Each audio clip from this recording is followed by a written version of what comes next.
iniciar esta mesa con una pregunta que está en el debate tanto de la población general como de la comunidad científica. Pantallas sí, pantallas no. ¿Qué pensáis?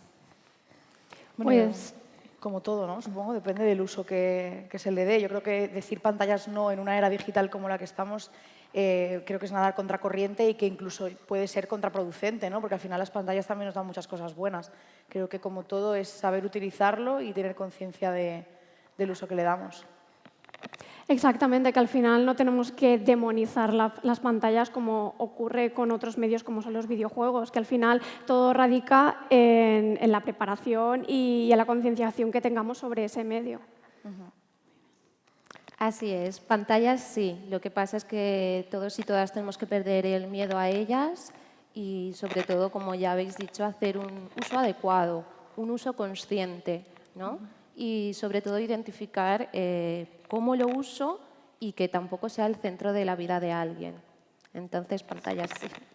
Es un pleno pantallas sí, ¿no? Sí. Muy bien. También tenemos esa perspectiva nosotras y es que al final estamos en una era digital, como habéis dicho, podemos hacer un buen uso y yo creo que precisamente en esta mesa vamos a hablar de los peligros que hay, pero también de los buenos usos que podemos hacer. Bueno, un tema muy importante en todo esto de las pantallas son las redes sociales y la autoestima. ¿Qué mensajes nos suelen transmitir las redes sociales respecto a nuestra imagen corporal? ¿Pensáis que puede afectarnos a nuestra autoestima, a nuestra manera de vernos a nosotras mismas? Mara, tú tratas este tema directamente en tu perfil. ¿Qué opinas sobre esto, sobre este tema? Bueno, creo que es evidente que lo que vemos en redes sociales nos condiciona. Antes comentaban que ha incrementado mucho las problemáticas de salud mental durante la pandemia y ha sido también en gran parte porque hemos estado completamente conectados viendo la vida de otras personas. Entonces, sabemos que hay una incidencia en la autoestima y en el autoconcepto de las personas según lo que ven en las pantallas. Entonces, ahora mismo en redes sociales todo es a golpe de clic, tenemos acceso a millones de personas y eso hace que cuando no nos encontramos bien con nosotras mismas, cuando no tenemos en nuestra gestión emocional en el lugar correcto o de la manera correcta, tendamos a compararnos, ¿no? O a sentir que nuestra vida no es tan perfecta como la que vemos en pantalla, que a veces olvidamos que es una parcela muy pequeña de la vida de una persona, ¿no? Y tendemos a idolatrar a quien vemos ahí, pero es una persona completamente normal, ¿no? Y a veces también es como ser consciente de eso. Eso es. Laura y Ana, ¿queréis opinar también sobre este tema? Sí, quería añadir además que nosotras y nosotros como consumidores de redes sociales al final proyectamos en redes sociales lo que queremos mostrar y evidentemente siempre vas a mostrar la mejor parte de tu vida. Y parece que eso ayuda de algún modo a normalizar a que parece que a todo el mundo le va mejor la vida que a ti misma. Y algo que lo veo mucho es en verano, cuando la gente se va de vacaciones y ponen fotos y vídeos y a lo mejor tú no tienes la oportunidad de poder viajar ni descubrir los mismos lugares y de algún modo te sientes un poco desdichado, ¿no? Y considero que es importante educar un poco en que lo que estamos viendo no es la realidad, sino que es una parte seleccionada de la realidad de una persona. 100%. Así es, teniendo en línea de lo que dice Laura, lo que se proyecta en las redes sociales acaba siendo como un filtrado de la vida de las personas. Entonces, muchas veces cuando hablo con las chicas o trabajo con ellas, una de las cosas que más ayudamos a identificar es esas posibles distorsiones o esas posibles creencias irracionales que acaban ellas captando de lo que es esas publicaciones, ¿no? Es más, en la terapia o cuando trabajamos hacemos esa identificación de que eso no es la realidad, es una forma en la que se lee y eso muchas veces ellas o incluso nosotras, ¿no? Lo podemos confundir con que es así, es algo como rígido, pero va más allá. Solo muestra una parte y creo que muchas veces ahí es donde mayor énfasis le ponemos para que ellas lo entiendan y se hagan conscientes. Al hilo de esto, quería saber qué problemas asociados al uso de redes sociales pensáis que son los más comunes en las chicas más jóvenes. Hemos hablado del tema de la imagen corporal, pero unido a esto, ¿qué consecuencias puede traerle a una chica adolescente que esté en edad pues, de ir al instituto o en esa edad? Que yo conozca de primera mano, aparte de una baja autoestima, que eso creo que es lo más común, yo sé que hay una gran incidencia en los trastornos de conducta alimentaria, sobre todo en jóvenes. Hay muchas chicas y muchos chicos ahí fuera que sufren por lo que ven en las pantallas, porque al final pues, idealizan, como decía antes, es que todo parte de lo mismo, idealizan al influencer que ven y quieren ser como él o como ella. Y sobre todo en las plataformas de redes sociales en las que no hay tanto filtro a la hora de compartir contenidos, se puede compartir un contenido, a mi punto de vista, más nocivo o más directo, sin tener como tanto cuidado. Yo he visto vídeos de chicas que piden consejos para dejar de comer, incluso influencers que hacen un mal uso de sus redes sociales, lanzan mensajes muy peligrosos y hacen que, o desembocan en que los seguidores que tienen pues tengan conductas compensatorias o conductas de riesgo que se consideran el trastorno de conducta alimentaria. Entonces, yo que es como un poco mi campo y es en lo que más me centro, sí que hay una gran incidencia en esto y que es una realidad que no podemos seguir negando. O sea, que un mal uso de las redes como usuarios puede tener una repercusión muy grave en la persona que está viendo ese contenido. Claro, además es que no hay que olvidar que las redes sociales es un factor de socialización terciaria, es decir, tenemos a la familia, tenemos la escuela y luego tenemos los medios de comunicación y sociales. Entonces, si desde muy pequeñas y pequeños estamos incidiendo en un mensaje normotípico de tener un cuerpo de determinada forma, sobre todo las mujeres, ¿qué pasa? Que lo que estamos viendo es que se está traduciendo en que cada vez desde más jóvenes están teniendo TCAs. Totalmente. Estamos viendo niñas, sobre todo, porque no olvidemos que esto tiene una perspectiva de género y es que bueno, Mara, corrígeme si me equivoco, pero creo que entre el 80 y el 90% de los TCAs lo sufren las mujeres y en este caso adolescentes y que cada vez son más jóvenes, entre 10 y 11 años, desde luego que es algo preocupante. Y que también considero que las personas que creamos contenido en Internet tenemos una responsabilidad en esto, que no se nos olvide. Ese es el problema, que mucha gente no se acuerda de eso. Cuando empezamos en redes, yo que llevo muy poco trabajando en redes sociales, es que llega un momento en el que tienes que sentarte y decir, vale, lo que estoy haciendo tiene un impacto. No hacer eso es ser egoísta y solo mirar por todo el dinero que se genera en redes sociales, por todo el impacto mediático, por ¿no? el alimentar tu ego siendo conocida, etcétera. Pero hay una realidad y es que tú creas un contenido que tiene un impacto en la otra persona. Y sí, como bien dices, al final cada vez empiezan más pronto a utilizar las tecnologías. Y ayer, por ejemplo, justo veía el contenido de una chica que explicaba que su hija de 7 años se sentía mal porque llevaba un top y no quería que se le viera la barriga. Claro, son 7 años. O sea, ¿cómo le ha llegado la información a esa niña de que esa barriga no está bien enseñarla? Entonces yo creo que tenemos que ser conscientes de eso cuando estamos en redes, ¿no? De que puede caer en el contenido en un niño, en una niña, lo que decías de la perspectiva de género. Claro, no podemos olvidar que la presión estética que sufrimos las mujeres es mucho más agresiva, lo cual no invalida el sufrimiento de los hombres, que me consta que es grande y en los TCA son los grandes olvidados y me gusta siempre mencionarles. Pero claro, al final la presión estética que vivimos las mujeres y las exigencias con nuestro físico, ¿no? Sobre todo en la adolescencia, que es cuando te estás formando y ves todos esos cuerpos aparentemente perfectos, ¿no? Pues claro, quieres conseguirlos a cualquier precio y de ahí vienen todos los problemas. Bueno, pues la verdad es que yo quería como exponer 3 grupos o 3 grandes problemas que yo suelo ver en mi experiencia profesional, incluso hablando con ellas. Para organizarlo mejor lo he hecho así, pero bueno, la cuestión es que en la atención he podido ver que la verdad es que hay una problemática muy grande causada o asociada a los malos usos que se le puede dar a las redes sociales. A estos malos usos, por ejemplo, los ejemplos que puedo poner pues, es el acoso por Internet, ¿no? la sextorsión que se llama, ¿no? Incluso el ghosting, que es algo como mucho más del día a día, repercute mucho en nuestras chicas, ¿vale? No olvidemos que ellas utilizan las redes sociales para gestionarse emocionalmente. Cuando se sienten bien, utilizan las redes. Cuando quieren interactuar con alguien, la utilizan. Me siento mal, quiero evadirme, la utilizo, ¿no?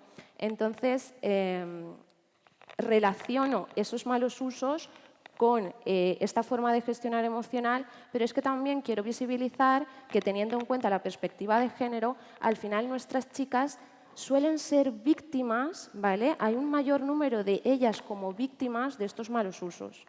Entonces yo como que he englobado ese tipo de problemática que puede haber. Esto acarrea lo que ya decimos, a lo mejor desde un sufrimiento, un malestar, rasgos depresivos, mucha ansiedad, ataques de pánico, ¿vale? Eso es lo que veo cuando hablo con ellas y lo abordamos en el directo, ¿verdad? Mi especialidad va un poco por el área adictiva, entonces voy a también hablar sobre esa parte, pero la quiero diferenciar en dos.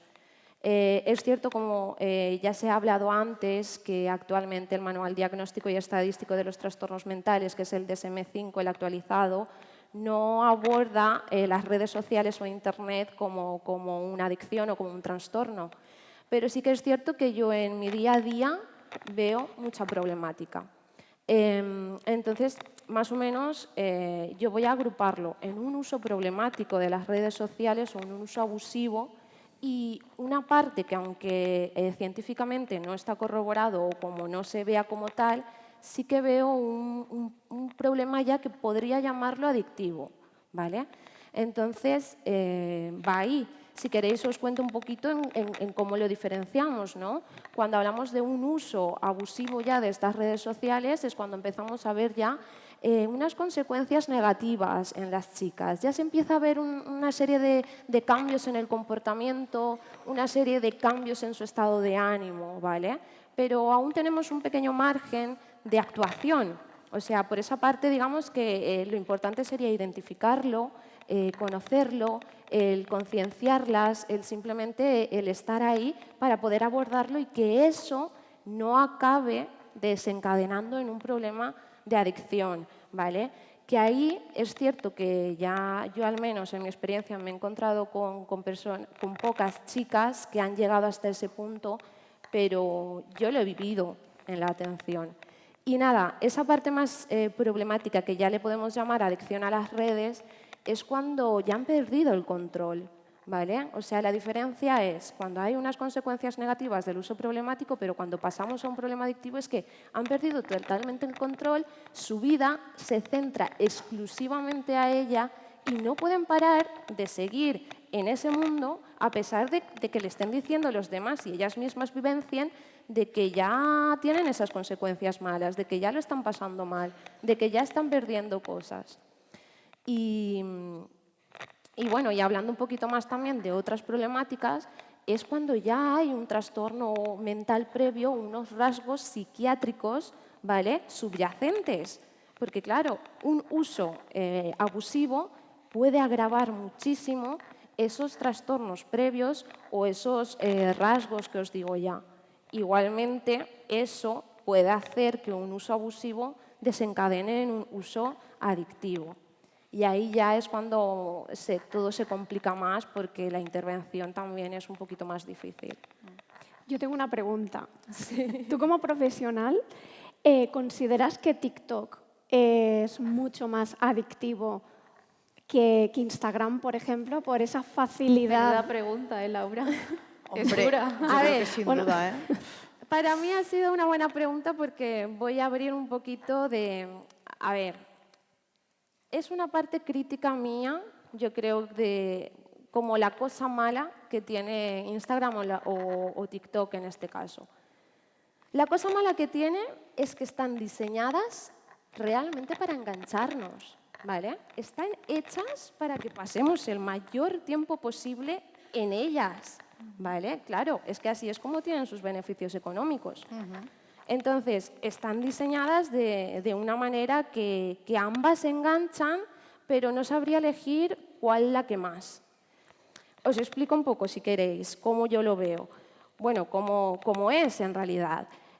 Para ello voy a hacer dos referencias. Una de ellas es en qué se basan o cuál es el diseño que digo que tienen estas plataformas. Y el diseño que tienen es basado en el programa de reforzamiento intermitente variable. No sé si os suena algo de esto. La cuestión es que la forma en la que están diseñadas es para que nos estén todo el rato dando pequeñas recompensas. ¿Dando pequeñas recompensas en qué sentido? Todos los seres humanos tenemos un sistema de la recompensa cerebral. Es un circuito neuronal que tenemos que es bastante primitivo. Eso, cuando tenía su función, era premiarnos por pequeñas cosas, por comportamientos que lo que iban a hacer es que el ser humano sobreviva, la supervivencia. Entonces, este sistema de la recompensa cerebral, digamos que mediante la dopamina te dan pequeños premios cuando haces cosas que son buenas para ti. Comer, beber, reproducirse, vale. Pero es que también nos premia cuando socializamos, cuando buscamos información. Claro, esto las empresas digitales han dicho, madre mía, vamos a utilizar esto para que mantengan o repitan esa conducta.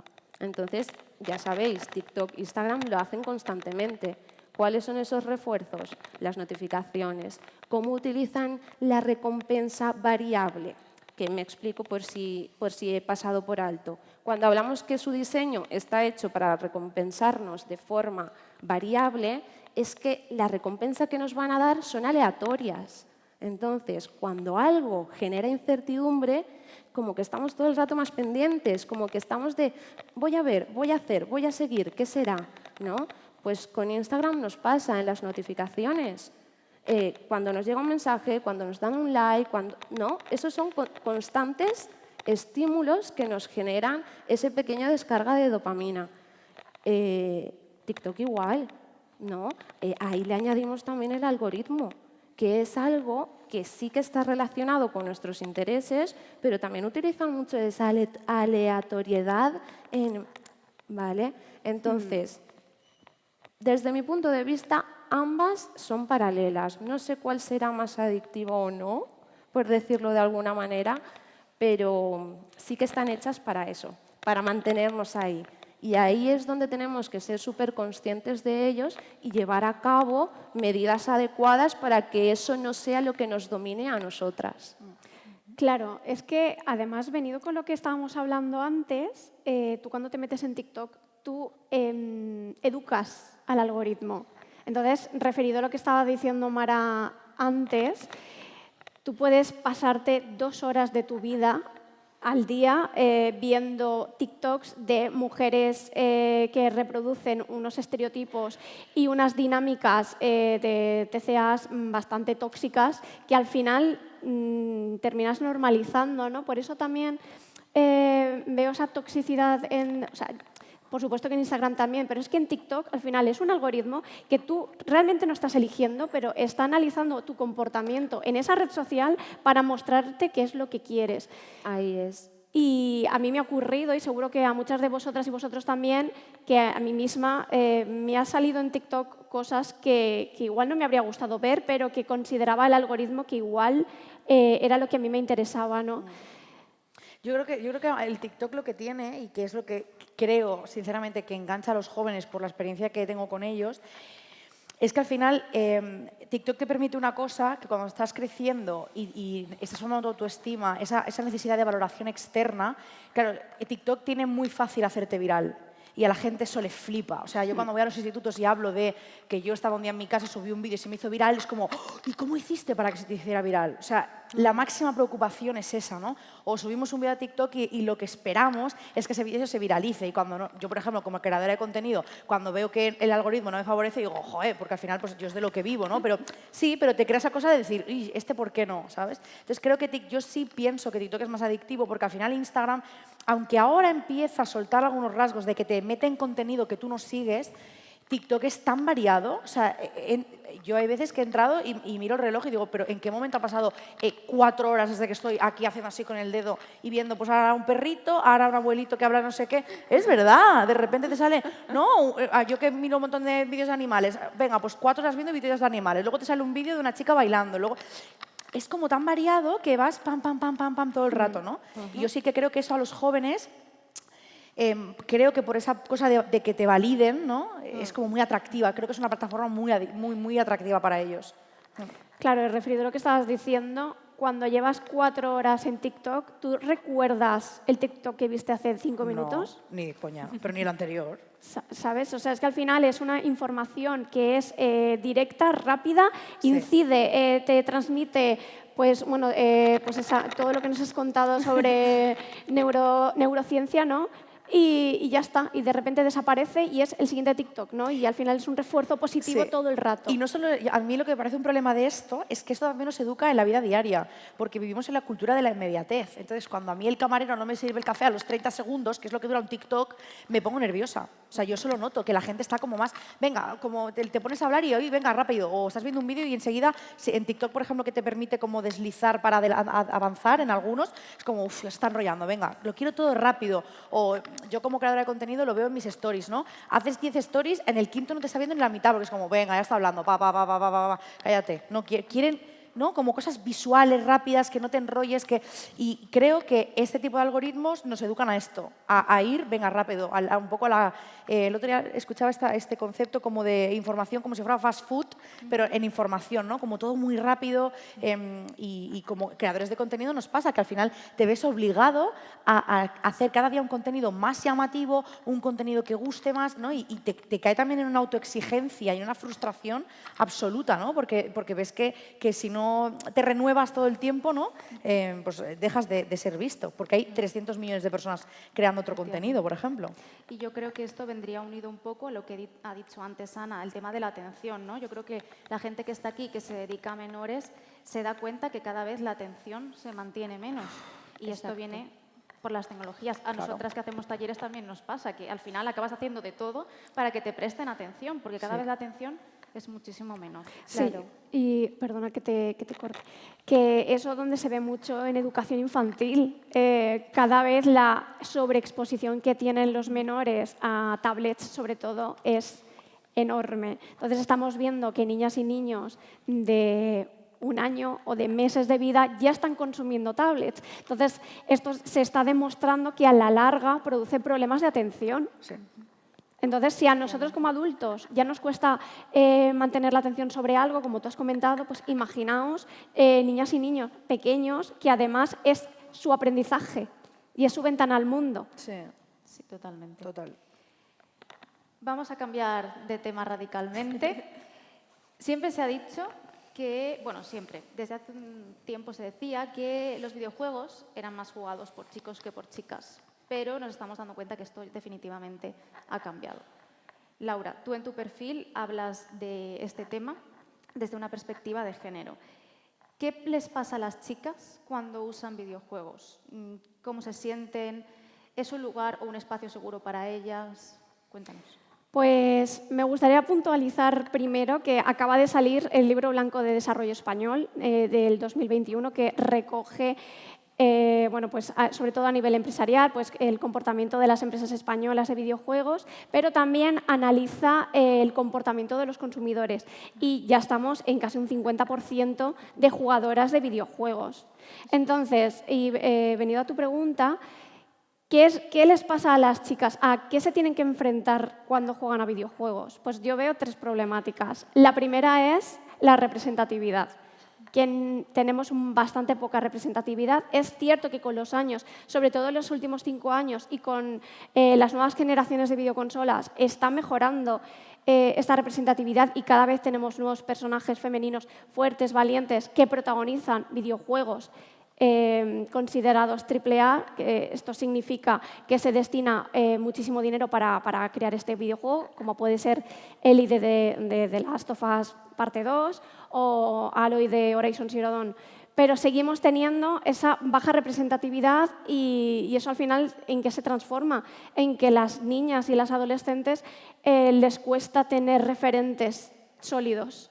Y esto viene también a la segunda problemática que veo, que ya no es la representatividad, sino que los pocos personajes femeninos que tenemos, ya digo que ya no solo de los... O sea, hablo en global, no solo de los últimos 5 años, por supuesto, es que están cosificadas, ¿no? Que tiene que ver un poco de lo que estábamos hablando antes, de esa hipersexualización, porque al final, por desgracia, todavía un porcentaje muy alto de hombres son los que diseñan o animan estos videojuegos, ¿no? Entonces estamos viendo como estos clichés y estos estereotipos que tenemos aprendidos inciden completamente en estos personajes. Entonces, ¿qué pasa? Que al final, que tú como niña que juegas a videojuegos o como adolescente estás acostumbrada a jugar con personajes femeninos que no tienen validez en la argumentación, en el argumento del juego, son simples compañeras o están bastante paternalizadas y no tienen ningún peso sobre la historia,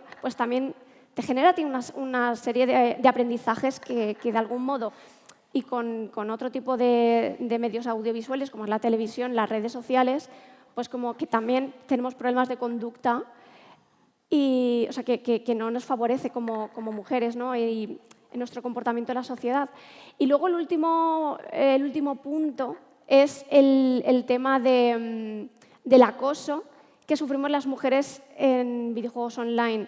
Porque si las mujeres ya nos tenemos que enfrentar a un acoso diario en el espacio público tangible, pues imaginaos lo que es sufrir acoso en un entorno virtual donde además te ampara ese anonimato. Bueno, creo que es una extensión de lo que pasa todos los días. O sea, yo creo que nos hemos vuelto muy valientes, entiéndase como una ironía, detrás de una pantalla.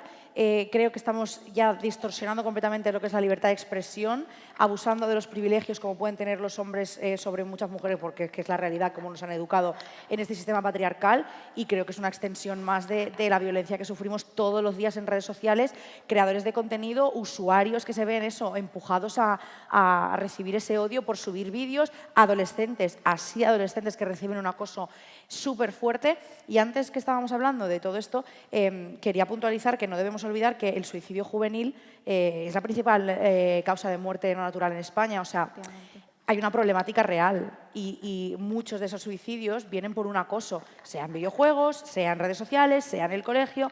Y eso, los adultos somos los que tenemos una cierta responsabilidad en la educación que le damos a los jóvenes y en cómo les enseñamos a comportarse, ¿no? En cómo les enseñamos a ya no solo a relacionarse del tú a tú, sino a través de las redes. O sea, a mí me pueden insultar adolescentes, pero a mí me insultan personas adultas que se relacionarán con otros adolescentes y comentarán y harán comentarios sobre los cuerpos, sobre las personas, sobre la falda de esa mujer o sobre la barba de ese hombre, da igual. Estamos enseñándoles a comportarse y como adultos antes hablábamos de la responsabilidad como creadores de contenido, pero como adultos tenemos una responsabilidad también para con los adolescentes. Entonces, tenemos que educarles en sentirse libres y en buscar representatividad, ¿no? Lo que decías, en ser crítico también. Si estoy jugando a un videojuego, decir, cuestionarme por qué el personaje, ¿no?, con el que estoy jugando no tiene ningún tipo de relevancia o por qué, ¿no? Porque al final yo creo que el problema de esto es que perpetuamos, como tú decías, patrones de comportamiento, ¿no? Perpetuamos cómo tengo que sentirme como mujer. No me siento representada, siempre soy la floja, la pobrecita. Al menos yo no he jugado videojuegos nunca porque me crean como cierta ansiedad, me acentúan mucho la ansiedad, pero sí recuerdo las películas y las series, ¿no?, con que hemos crecido. O sea, creo que todo esto es perpetuarlo una vez más. No sé. Se han quedado mudas, las he dejado sin palabras con mi argumento. Quería profundizar un poco más, como comentabais, en el tema del acoso. Yo creo que es un tema muy importante.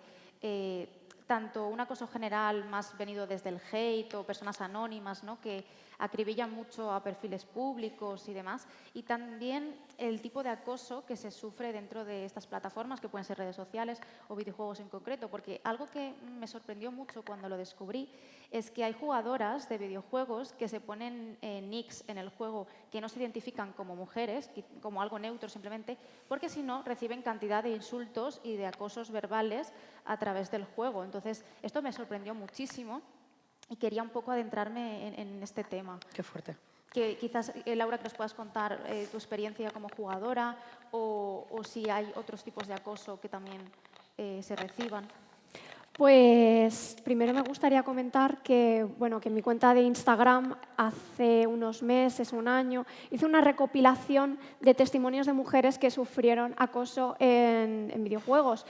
Y la idea me la dieron ellas, porque es bastante fuerte que vengan mujeres, chicas jóvenes, a comentarte a ti qué es lo que sufren en estos videojuegos online, ¿no? Para que de algún modo tú lo puedas mostrar al mundo, ¿no? Y entonces dije, jolín, pues voy a recoger estos testimonios, que se vea que esto está ocurriendo y que además ocurre de forma sistematizada.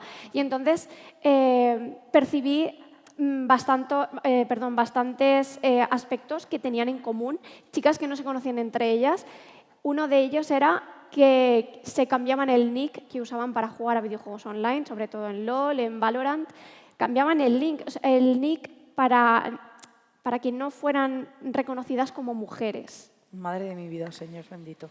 Porque en el momento en el que son percibidas como mujeres, empiezan a sufrir muchos insultos, acoso, body block, que es cuando literalmente te bloquean en ese espacio virtual y te impiden jugar con normalidad. Y hay muchos testimonios y hay muchos vídeos de streamers que las insultan por el simple hecho de ser mujeres. Y esto diréis, bueno, ¿y eso cómo lo sabemos? Pues es muy fácil. Tú estás jugando una partida en la que estás ganando o incluso eres mucho mejor que el resto de compañeros o de compañeras y los primeros insultos que te vienen es y perdonad que utilice este tipo de palabras, pero desde eres una puta, eres una zorra, vete a fregar, vete a la cocina. O sea, es que esto está ocurriendo. Es que la masculinidad tóxica es un problemita heavy metal, ¿eh? O sea, no, de verdad, hay que empezar a trabajar el ego, tío. O sea, es impresionante que tengamos que llevar hasta el límite. Claro, es que a mí esto me pilla completamente en otro lugar que yo no he estado. Pero me parece brutal que tengas que borrar tu identidad digital, aunque sea, me da igual. Pero al fin y al cabo también se reduce a borrar de alguna forma tu identidad o a pensar que no tienes derecho a mostrarte como eres, ¿no? Porque te vayan a insultar. O sea, y al final como caer siempre en el mismo cliché de la mujer es una puta, la mujer tiene que ir a fregar. O sea, como yo creo que ya tenemos que... Hablamos aquí de chicas, pero creo que es que hay un trabajo que hacer en los hombres muy fuerte, tío, porque no somos enemigos. O sea, que esto tiene que cambiar y yo creo hostia, que es un problema que las chicas jóvenes aprendan esto, porque es que lo veo claro. O sea, al final, si yo me tengo que cambiar el nombre para que no me reconozcan como mujer, aunque pensemos que es un juego, yo pienso que no lo perciben, o sea, que al final se acaba traduciendo a ti misma también a tu autoestima, ¿no? O sea, tiene que tener un impacto a nivel de salud mental y emocional. Vamos, yo creo que seguro, ¿no? Esto.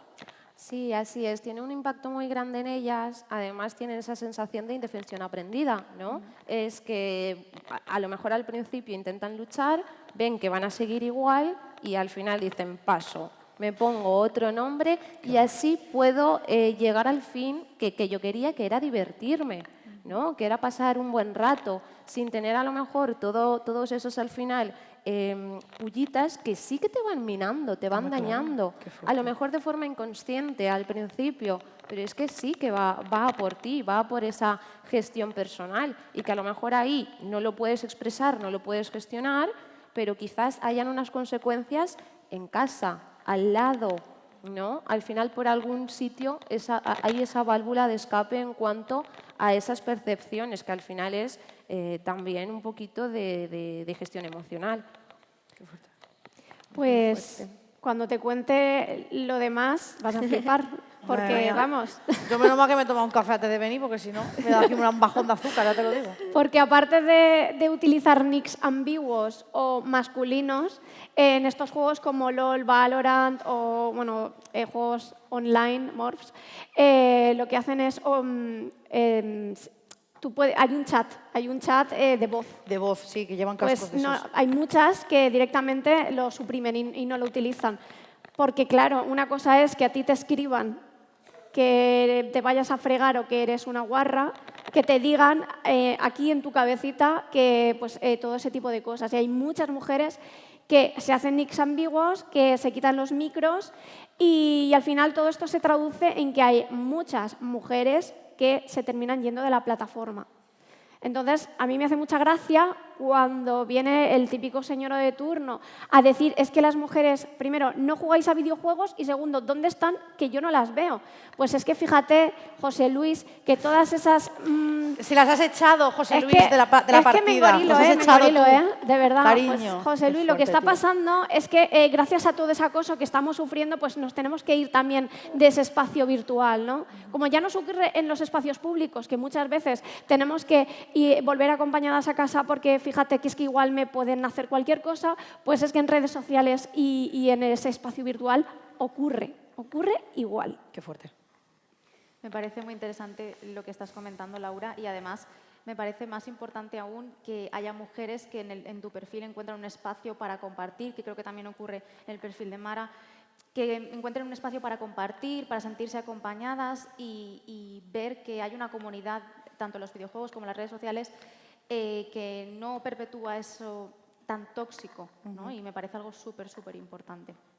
Hemos hablado, creo, y hemos tratado muchos temas, y además muy interesantes, creo, pero me gustaría saber si alguna de vosotras le gustaría añadir algo más sobre aquellos peligros que se puede encontrar una chica joven a través de las pantallas, con el uso del teléfono. Hemos hablado de redes sociales, videojuegos. ¿Creéis que hay algo más que no hayamos tratado y que sea importante compartir con todas las personas que están aquí presentes? Yo, por mi parte, lo que he dicho, o sea, la representación, buscar perfiles diversos, ser crítico con la información que recibimos y ser consecuentes con que todo tiene un impacto. Que pensamos que no, pero todo lo que vemos en pantalla tiene un impacto en nosotros y puede minar mucho tu autoestima y tu persona, o sea, es que es así. Bueno, se me ocurre añadir, a lo mejor ya no de una manera tan o sea, que no sea tan hacia lo patológico, ¿no? Pero sí que hay a lo mejor algunas problemáticas respecto al aislamiento, ¿no? A esa pasividad, ¿no? Muchas veces el estar todo el rato pendiente de una cosa que es súper cómoda conlleva a ello, ¿no? Una inactividad física, que al final eso acaba acarreando, ¿no? Que no tengamos un estilo de vida saludable. Y bueno, se me ocurre eso, simplemente por señalar algo más. Yo es que pienso que ya hemos tratado puntos muy importantes de esa influencia que tenemos, tanto de redes sociales, del uso de dispositivos móviles y tal. Entonces, por mi parte, yo creo que no sé si es a modo de conclusión un poco... No, tenemos tiempo. Ah, genial. Vamos bien. Pues entonces Vamos no voy a... Vamos muy bien de Entonces no tiempo. concluyo. Podéis charlar. Entonces no concluyo. Podéis charlar Buena todo lo cosa que nos has queráis. dicho. No, pero era por saber si de los temas que habíamos tratado, como ese modo de conversación, por si acaso había algún aspecto que habíais pensado comentar y no habíamos tenido el espacio oportuno para hacerlo, para dar voz siempre a lo que tengáis que decir. Bueno, sí que comentaros, y quería puntualizar en esta parte, siguiendo un poco en el tema de los videojuegos, Laura, tú, y también lo hemos tratado, pero me gustaría adentrar en este tema y además también las referencias que cogemos del cine o de la música o al final de todo lo cultural, la representación femenina a través de las pantallas. Porque claro, las jóvenes cogen esos cánones, ¿no? O esos modelos que tenemos tanto en redes sociales, en los videojuegos. ¿Qué modelos les estamos dando de mujer a las jóvenes? Pues es cierto que por suerte los tiempos van cambiando y como he mencionado anteriormente, sobre todo en los últimos 5 años estamos viendo que hay un cambio de paradigma y que cada vez hay más personajes femeninos, protagonistas, fuertes, valientes, maravillosas y sobre todo no sexualizadas y con cuerpos reales. Pero es cierto que al final todo se sostiene en unos pilares, que el videojuego al final es un medio bastante nuevo porque tiene unos 40 años, 30, 40 años, es todavía muy joven. Entonces, claro, si echamos la vista atrás y vemos los pilares que están donde se sostiene todo, pues el videojuego actual, pues vemos que, por ejemplo, el primer personaje femenino que fue Mrs. Pac-Man, que al final es esa construcción del personaje femenino que, como dice Simone de Beauvoir, el tema de la mujer es la otredad, es decir, el referente es lo masculino, ¿no? Y entonces para hacer un personaje femenino vamos a añadir elementos distintivos que señalen que es una mujer. Y en el caso de Mrs. Pac-Man, pues aparte de poner unas pestañas y pintarle los labios, al final exagerar unos atributos o sexualizarla, pues es que este es el primer ejemplo que se me ocurre. Luego vino Chun-Li en Street Fighter 2, creo que fue, que al final, hay un documental en Netflix que lo explica muy bien, que fue el primer personaje femenino creado para niñas. Y bueno, si yo os lanzo a Chun-Li, ¿qué os viene a la cabeza? Ese personaje de lucha que está completamente hipersexualizado y cosificado, que al final está por y para la mirada masculina. Entonces, es bastante irónico que crearan un personaje femenino para las niñas, pero para contentar a la mirada masculina. Entonces, y esto es solo el principio. Entonces, luego vemos cómo el videojuego se va haciendo más complejo, surgen nuevas dinámicas y nuevas jugabilidades, pero también cambia el personaje que tienen las mujeres en los videojuegos, ¿no? Y entonces, por ejemplo, pues por poner un ejemplo, Metal Gear Solid, que es un juego de Hideo Kojima, que es un señor que tiene una gran influencia porque fue el primero en adaptar pues, todo el lenguaje cinematográfico en el videojuego, que es considerado pues, un referente absoluto, y sin embargo te pones a analizar los personajes femeninos de sus videojuegos y te das cuenta de que no tiene ningún tipo de idea de cómo es una mujer. Entonces, ¿qué pasa? Que te presenta personajes femeninos dependientes, paternalizados, y algo que me llama la atención es que son bastante aniñados, en el sentido de que ellas ayudan al protagonista masculino a proseguir en esa narrativa del videojuego, pero ellas necesitan siempre ayuda, necesitan ser salvadas, porque, claro, me he dejado aquí a la excelentísima princesa Peach, pero bueno, es que ya se ha hablado tanto sobre la princesa Peach que yo creo que hay que ir Más allá. rascando, hay que ir rascando. Y, por supuesto, salvadas o... En la saga de Metal Gear podemos ver cómo siempre hay dinámicas en las que una mujer está inconsciente y hay que arrastrarla por el suelo. Entonces eso también nos convierte en objetos, ¿no? Y ya me he perdido, la verdad, porque es que podría seguir, pero al final se me ha olvidado el point, ¿sabes? Bueno, que está todo fatal, que... Básicamente, el resumen, Está todo estamos fatal. en la mierda, Peña, estamos en la mierda. Me viene encanta. muy bien. O sea, lo que quiero decir con todo esto, perdona, es que, pues eso, que los pilares de los videojuegos están fatal y que al final, pese a que también han habido mujeres desarrolladoras y diseñadoras de videojuegos, la influencia del patriarcado está ahí y no podemos olvidarla. Efectivamente. Y unido a esto que acabas de decir, de que todo está fatal, yo la siguiente pregunta que os iba a lanzar es, ¿están cambiando las cosas? Empezamos a ver quizás corrientes que por lo menos ya divulgan este tema, que lo visibilizan. ¿Creéis que estamos empezando a cambiar las cosas? ¿Qué deberíamos hacer para ver un cambio real? A ver, yo creo que sí que avanzamos, que tampoco podemos ser hipócritas. O sea, el mero hecho de que yo, por ejemplo, como creadora de contenido, esté hablando de gordofobia, ¿no? O esté en un espacio como este y se le dé validez a mi discurso, o en redes sociales incluso eso, pueda divulgar sobre lo que divulgo y estar en espacios pues de entidades como ayuntamientos, etcétera, que se preocupan por esta cuestión, ¿no? O en centros educativos, está claro que hay una narrativa diferente, porque yo cuando iba al instituto a mí nadie vino a hablarme de bullying ni de gordofobia como yo sí hago ahora en los centros educativos, ¿vale? Entonces yo sí creo que estamos avanzando. Es cierto que nos queda un camino larguísimo por recorrer, porque al final pues seguimos, yo por ejemplo como creadora de contenido gorda, pues sigues un poco, claro, ¿no? Bajo la mirada del hombre que te va a decir gorda, ponte a dieta, tú lo que tienes que hacer es adelgazar, a verás cuando te dé un infarto. Entonces, claro, eso está ahí, o sea, es una realidad que no podemos negar y que es una realidad que a veces frustra, ¿no? Porque por un día que pienso que avanzamos, hay 4 que pienso que no, ¿sabes? Entonces es como que vamos un poco a ese ritmo. Pero creo o yo por lo menos me aferro a pensar que sí, que vamos avanzando, aunque sea a pasos muy pequeños. Prefiero mirar lo que conseguimos que no lo que nos queda, porque si no es un pico de la montaña altísimo. Yo sí creo que están abriéndose discursos diferentes, discursos diversos, que creo que eso es lo más importante, que exista la diversidad. O sea, creo que la sociedad necesita entender que la diversidad a todos los niveles existe y dejar de pensar que somos monigotes, que podemos ser todos iguales, pensar todos igual, ¿no? Actuar todos igual. No, o sea, es que la diversidad existe desde siempre. Yo me lo llevo a lo corporal porque es lo que se basa mi divulgación, pero en cualquier aspecto. Creo que se están abriendo discursos distintos, creo que cada vez se habla más de salud mental y salud emocional y creo que es súper importante, y al final pues yo creo que espacios como este lo demuestran, ¿no? Que al final estamos hablando de temas que, insisto, hace 10 años, que es cuando yo iba al instituto, no hace tanto, no se hablaba de esto. O sea, todavía era como un poco de, si tienes un problema, si yo como profesor me puedo escaquear de ayudarte, pues mejor. Y ahora, sin embargo, yo sí que veo que en los centros educativos, que es donde más trabajo, hay una voluntad por parte del profesorado de incluir charlas de salud mental, les preocupa mucho el tema de los TCA, ¿no? Yo creo que sí que se está abriendo cierto discurso diverso y esperemos que siga, que vaya más. Esperemos, sí.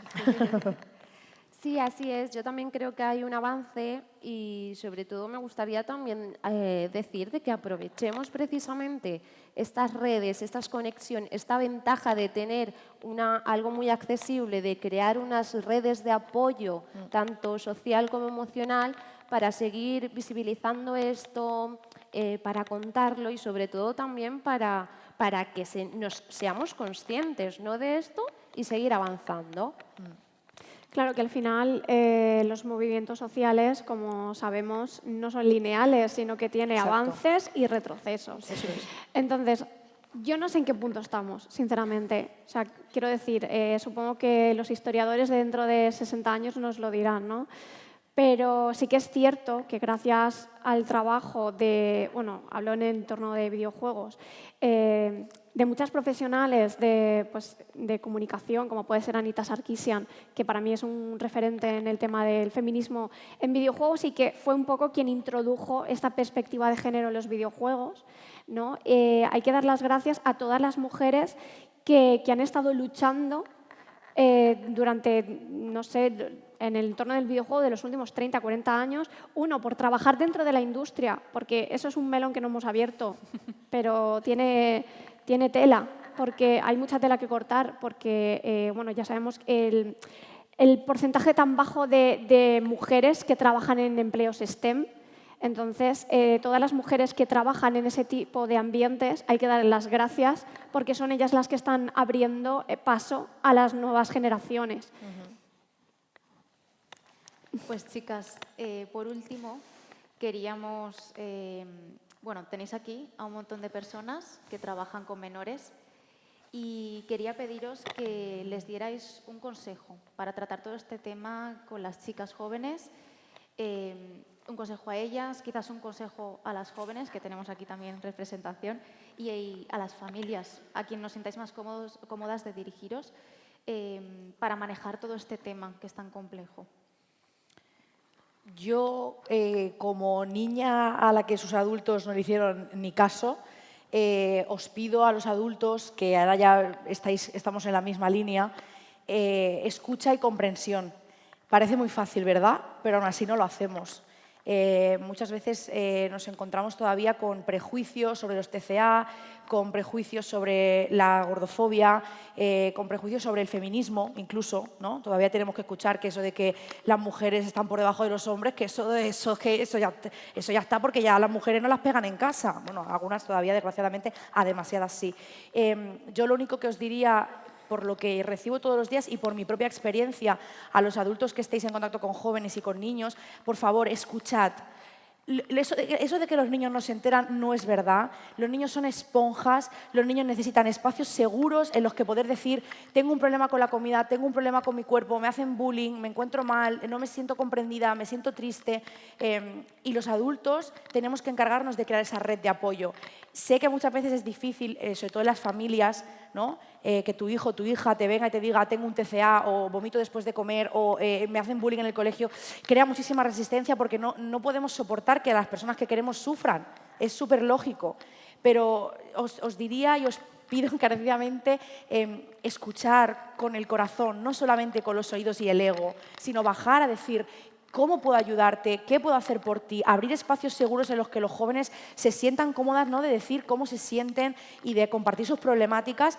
Y a partir de ahí ya buscar la forma de intervenir. Pero el mero hecho de que le demos un espacio seguro en el que expresarse, o sea, lo he dicho y lo repito, yo tuve profesores que cuando dije que tenía un TCA pasaron de mí y he estado mucho tiempo arrastrando eso. Me hacían bullying en el colegio, me pegaban, me escondían en los baños, me encerraban, me metían la cabeza en el váter y no hacían nada.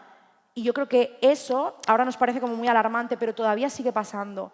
Entonces creo que como adultos tenemos la responsabilidad de crear espacios seguros donde los chavales se puedan expresar, porque tienen mucho aquí dentro y nos ven tanto como, incluso a mí, que estoy más cerca por edad, me refiero, nos ven como una institución muy lejana.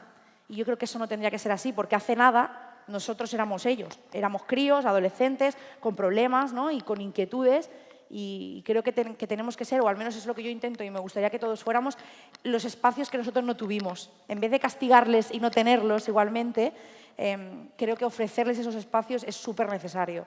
Así que es la chapa que os pego hoy. Ahí os va.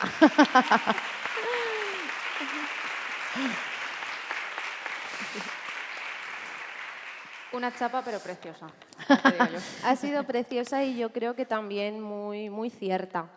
Si me permitís, pues también quiero a lo mejor dar ciertas recomendaciones. Empiezo por aquellas profesionales, aquellos profesionales que estamos en el día a día con los jóvenes. Yo creo que lo primero es validarles emocionalmente. Yo creo que ese es el primer paso. Muchas veces no vamos a entender cómo se sienten, no vamos a entender a lo mejor la importancia que para ellos tienen esas pequeñas cosas. Entonces, ahí vamos a empezar, validarles lo que ellos sienten, ellos lo viven como real, es verídico. A partir de ahí, empatizar, nos va a costar seguramente, pero sobre todo nos va a ayudar a generar esa confianza. Si generamos confianza, nos van a contar lo que les está pasando, si hay algún problema. Eso es súper importante, ¿vale? Luego, por otra parte, en el día a día, muchas veces las redes sociales o cualquier cosa sí que interfiere en nuestro trabajo, a lo mejor. Pues yo creo que hay que conocer también, entonces, el potencial que tienen esas redes sociales, esas pantallas, el móvil, también los inconvenientes, perderles el miedo. Como profesionales muchas veces pensamos que no tenemos que meternos ahí, pero sí, hay que meterse ahí y trabajarlo transversalmente. Eso también es muy importante. Luego yo creo que cuando ya hayamos generado esa confianza, cuando lo trabajemos en el día a día, cuando entendamos que forma parte de su día a día y de su vida, podremos darnos cuenta de si hay algún problema. Y otra recomendación para los profesionales sería hacer una derivación, ¿vale? ¿Eso qué quiere decir? Si yo no sé muy bien cómo tratar este tema, pues habrá otros profesionales que sí. Puedo acercarme a esa chica y decirle, mira, yo creo que podrías hablar con esta persona, ir a este sitio, ¿vale? Y darle pautas de acción concretas. Eso también es muy importante. Cuando somos adolescentes no sabemos muy bien qué hacer. Cuando somos chicas no sabemos por dónde tirar. Entonces, unas pautas concretas nos puede facilitar mucho. No sé si se me olvida algo, pero en grandes rasgos es así. En cuanto a las familias, ¿vale? Que yo trabajo mucho también con ellas, cuando trabajamos con jóvenes es muy importante tener a la familia también como equipo, ¿vale? Porque muchas veces las familias mandan mensajes ambiguos y es lo peor que se le puede hacer a una chica, ¿vale? Mensajes ambiguos no, porque al final tampoco van a entender ni van a cumplir lo que les estamos pidiendo. Entonces es muy importante como familias trabajar como equipo, crear pautas, normas, límites, pero ¿cómo creamos eso? Negociando con ellas, ¿vale? No vayamos de una manera prohibitivista, que no va a funcionar, mucho menos con la crítica, ¿vale? Porque lo peor que puedes hacerle también a una chica es criticarla. Es que al final no vas a llegar, incluso vas a potenciar más aquello que quieres que desaparezca. Entonces es muy importante que la familia, los padres, los tíos, los abuelos, los hermanos cumplan ciertas cosas o ciertos mínimos en común, ¿no? Y sobre todo lo que hablábamos también, generar esa confianza como padres, como madres, hablar, preguntar, pero de una forma de preguntas abiertas, intentar tener una conversación real con nuestras chicas, que muchas veces no sabemos cómo hacerlo, pero bueno, lo buscamos en Google, ¿no? Cómo hacer preguntas abiertas, que parece fácil, pero a veces es difícil. Y eso da pie a que las chicas se sientan también en confianza y también como queridas, porque al final lo que cuando somos adolescentes es que necesitamos pertenecer, necesitamos sentirnos valoradas, ¿no? Entonces yo creo que eso es súper importante. En concreto a las chicas, yo lo que les digo o les recomiendo es que tengan conciencia del uso que le hacen. Porque muchas veces nos vamos en piloto automático y no nos damos cuenta realmente qué estamos haciendo. Entonces, tomar esa conciencia, identificar qué tipo de uso le doy a las redes, a los videojuegos, va a ser la base voy a ahí poder identificar qué función o qué papel tiene en mi vida, ¿no? Eso es muy importante. Y luego ya con las chicas con las que trabajo, con las que tenemos este vínculo terapéutico, los consejos más puntuales que les suelo dar es: si te genera malestar esta red, seguir a esta persona, que te hable fulanito, la pauta sería bloquéala, bloquéalo, desinstálalo, tómate un tiempo, pon límites. A veces es más fácil poner límites en el aquí, me voy, no hablo contigo y ya está, pero tenerlo aquí en el móvil, ¿cómo ponemos ese límite? Pues así, eliminándolo. Quítale las notificaciones, ¿no? Y en el tema de las redes sociales, otra pauta muy importante es: no sigas a personas que no te benefician. Sigue a personas que te generen motivación, cosas positivas, que te transmita algo real, ¿no? Yo creo que eso es bastante importante. Y otra cosa es que si se sienten abrumadas o se sienten mal por algo, lo mismo, aparcarlo. Porque es muy importante saber y aprender a poner límites a algo que lo tienes accesible, lo tienes constantemente. Y yo creo que eso es una de las pautas más claras a la hora de estar con ellas. ¿Vale? No sé si se me olvida algo, pero va por esa línea. Yo creo que son consejos súper claros, súper concisos y que seguro que a las personas que están aquí les va a ayudar muchísimo. Gracias, Ana. Bueno, gracias.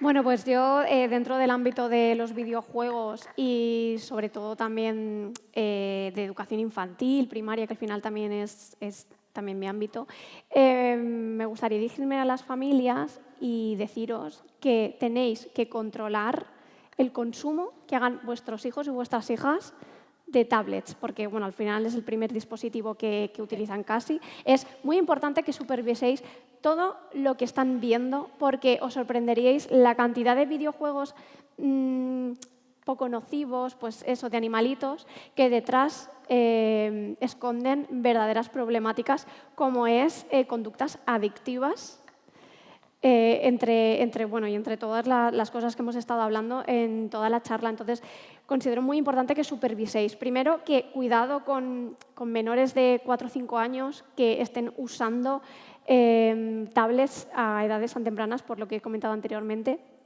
Y pues eso, concienciación, conocer qué están viendo nuestros hijos y nuestras hijas, a qué tipo de videojuegos están jugando.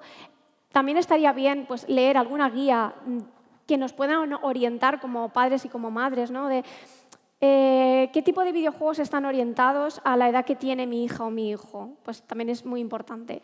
Y nada más. Y al final es comprender que el videojuego es mucho más que matar marcianitos, que ha evolucionado muchísimo, que tiene dinámicas, una jugabilidad y una argumentación preciosas y maravillosas de las que todo el mundo podemos aprender, que participéis en ese tipo de juego con vuestros hijos y vuestras hijas, porque ayuda a generar vínculos mucho más fuertes. Y luego ya como profesionales de la educación, me gustaría deciros que es importante tratar transversalmente, como tú muy bien has comentado, este tipo de temas.